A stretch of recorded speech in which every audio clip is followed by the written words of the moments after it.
Hello candidates. आज के इस एक्सप्लेनर में आप सभी का स्वागत है। देखिए, रेलवे ग्रुप डी एग्जाम्स की अगर हम बात करें ना, तो एक टॉपिक ऐसा है जिससे हर बार, मेरा मतलब है लिटरली हर बार, क्वेश्चन पूछा ही जाता है, और वो है एंडोक्राइन सिस्टम, यानी हमारा अंतःस्रावी तंत्र। आज हम इन केमिकल मैसेंजर्स की दुनिया को इतने मजेदार तरीके से समझेंगे कि रटने का तो झंझट ही खत्म हो जाएगा। तो चलिए सीधे पॉइंट पर आते हैं और शुरू करते हैं। तो सबसे पहले एक बड़ा ही इंटरेस्टिंग सवाल आता है, आखिर हमारे शरीर की वृद्धि यानी ग्रोथ और अचानक आने वाली इमरजेंसी सिचुएशंस में हमारे रिएक्शंस को कंट्रोल कौन करता है। जरा सोचिए, हमारी बॉडी के अंदर कुछ ऐसे छोटे छोटे बिल्कुल इनविजिबल से केमिकल मैसेंजर्स दौड़ रहे हैं जो ना सिर्फ हमारी हाइट डिसाइड कर रहे हैं, बल्कि हमारा बिहेवियर और किसी भी इमरजेंसी का रिएक्शन भी वही तय करते हैं। ये बिल्कुल किसी टॉप सीक्रेट एजेंट की तरह काम करते हैं यार। आज के इस एक्सप्लेनर का एजेंडा बिल्कुल क्लियर है। हम एक अनोखा सफर तय करेंगे एंडोक्राइन सिस्टम के इंट्रोडक्शन से लेकर दिमाग और गर्दन की ग्रंथियों तक। फिर हम देखेंगे उन इमरजेंसी और एनर्जी कंट्रोलर्स को, और आखिर में इम्यूनिटी और जनन ग्रंथियों की बात करेंगे। और हाँ, सबसे लास्ट में आपके लिए एक जबरदस्त रेलवे एग्जाम बूस्टर ट्रिक भी है, तो ध्यान से सुनिएगा। तो शुरुआत करते हैं हमारे पहले सेक्शन से, जो है एंडोक्राइन सिस्टम का एक बेसिक इंट्रोडक्शन। आइए देखते हैं कि हमारी बॉडी का ये बेसिक स्ट्रक्चर आखिर काम कैसे करता है। अच्छा, ये एंडोक्राइन सिस्टम आखिर है क्या? असल में ये नलिका विहीन ग्रंथियों यानी डक्टलेस ग्लैंड्स का एक पूरा नेटवर्क है। इसे ऐसे समझिए ना कि ये हमारी बॉडी के वो सीक्रेट एजेंट्स हैं जिन्हें अपना मैसेज भेजने के लिए किसी पाइपलाइन या ट्यूब की बिल्कुल ज़रूरत नहीं होती। ये अपने मैसेजेस, जिन्हें हम टेक्निकली हार्मोन कहते हैं, उन्हें सीधे ब्लड में रिलीज कर देते हैं। बस फिर क्या, खून के जरिए ये केमिकल मैसेंजर्स चुपचाप पूरी बॉडी में फैल जाते हैं और अपना काम कर देते हैं। चलिए अब बॉडी के सबसे ऊपरी हिस्से पर चलते हैं, हमारे दिमाग और गर्दन की ग्रंथियां। यहां हमारी मुलाकात इस पूरे केमिकल सिस्टम के अल्टीमेट बॉस से होने वाली है।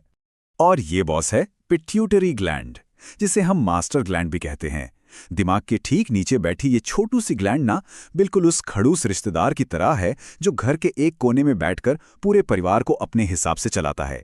रेलवे एग्जाम्स में इसका एग्जैक्ट लोकेशन और इसका मास्टर ग्लैंड वाला नाम कई बार पूछा गया है, तो इसे बिल्कुल मिस मत कीजिएगा। अब देखिए, ये मास्टर ग्लैंड आखिर करता क्या है। इसके कुछ मेन हार्मोन्स हैं। पहला GH यानी ग्रोथ हार्मोन, जो ये डिसाइड करता है कि आपकी हाइट कितनी होगी। दूसरा है TSH, जो थायराइड को कंट्रोल करता है। और तीसरा ACTH, जो एड्रीनल ग्लैंड को संभालता है। यहाँ पर एक बड़ा एग्जाम अलर्ट है। अगर ये ग्रोथ हार्मोन कम बने ना, तो इंसान में बौनापन यानी ड्वार्फिज्म हो जाता है। और अगर गलती से बहुत ज्यादा बन जाए तो इंसान बिल्कुल भीमकाय हो जाता है, जिसे जाइगेंटिज्म कहते हैं। मतलब समझ रहे हैं, लंबाई का पूरा रिमोट कंट्रोल इसी एक छोटे से ग्लैंड के पास है। दिमाग से थोड़ा नीचे गर्दन की तरफ आते हैं। यहाँ बैठी है थायराइड ग्लैंड। ये हमारी बॉडी की सबसे बड़ी एंडोक्राइन ग्लैंड है, और ये थायरॉक्सिन नाम का हार्मोन निकालती है। इसका मेन काम क्या है? मेटाबॉलिज्म, यानी हमारे चयापचय को कंट्रोल करना। सिंपल भाषा में कहूं तो हम जो भी खाना खाते हैं, हमारी बॉडी उसका एनर्जी के रूप में कैसे इस्तेमाल करेगी, ये सब यही थायराइड ग्लैंड तय करती है। अब एक फैक्ट बता रहा हूं जो रेलवे एग्जाम में पक्के मार्क्स दिलवाएगा। थायराइड ग्लैंड को ठीक से काम करने के लिए चाहिए होता है आयोडीन। अगर डाइट में आयोडीन की कमी हो जाए तो बहुत सी दिक्कत आती है। सबसे कॉमन है घेंघा यानी गॉइटर, जिसमें गर्दन सूज जाती है। बच्चों में इसकी कमी से क्रिटिनिज्म होता है और एडल्ट्स में मिक्सीडेमा। सोचिए, एक छोटे से आयोडीन की कमी और अलग अलग उम्र में इतने सारे हाई टेस्टेड एग्जाम क्वेश्चंस बन जाते हैं।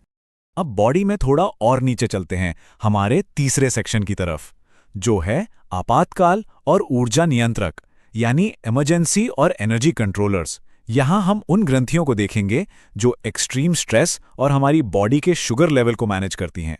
किडनी के ठीक ऊपर एक ग्लैंड होती है जिसे एड्रिनल ग्लैंड कहते हैं। यहां से निकलता है एड्रेनालिन, हमारा इमरजेंसी हार्मोन।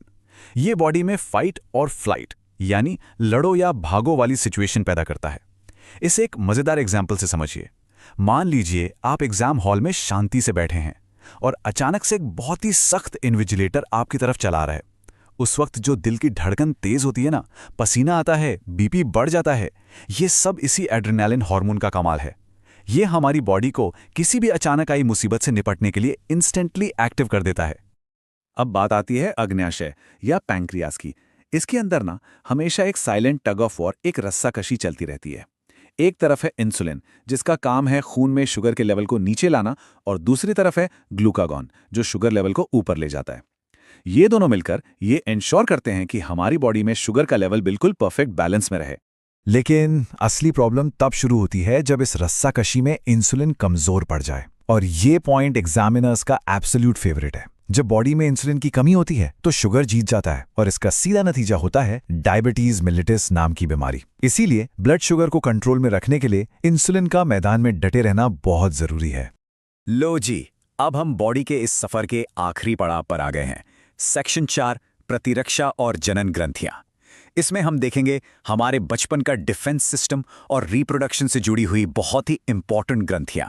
सबसे पहले बात करते हैं थाइमस ग्लैंड की।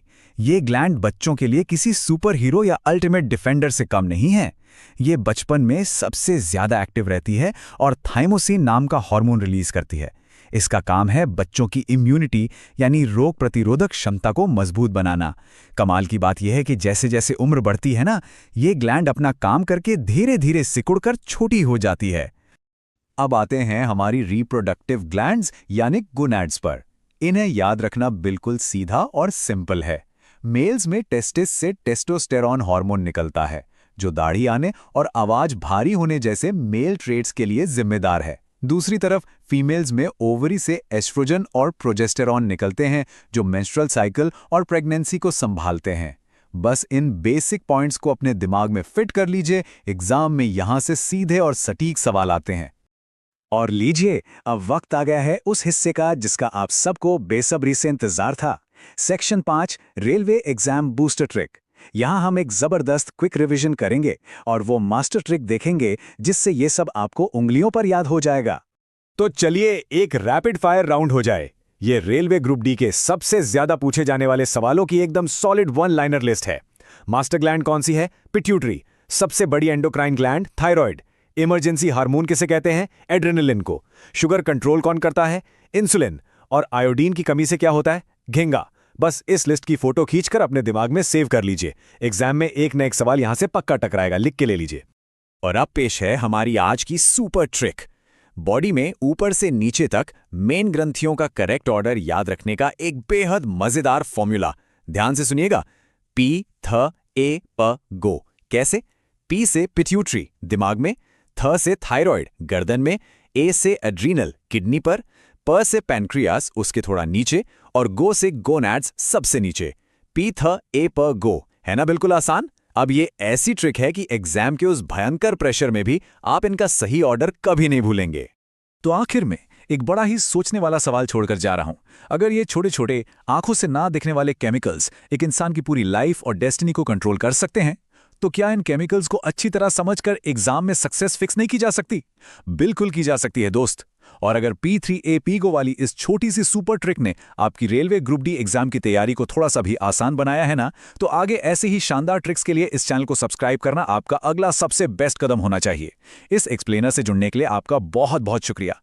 मस्त रहिए, सीखते रहिए और एग्जाम फोड़ दीजिए।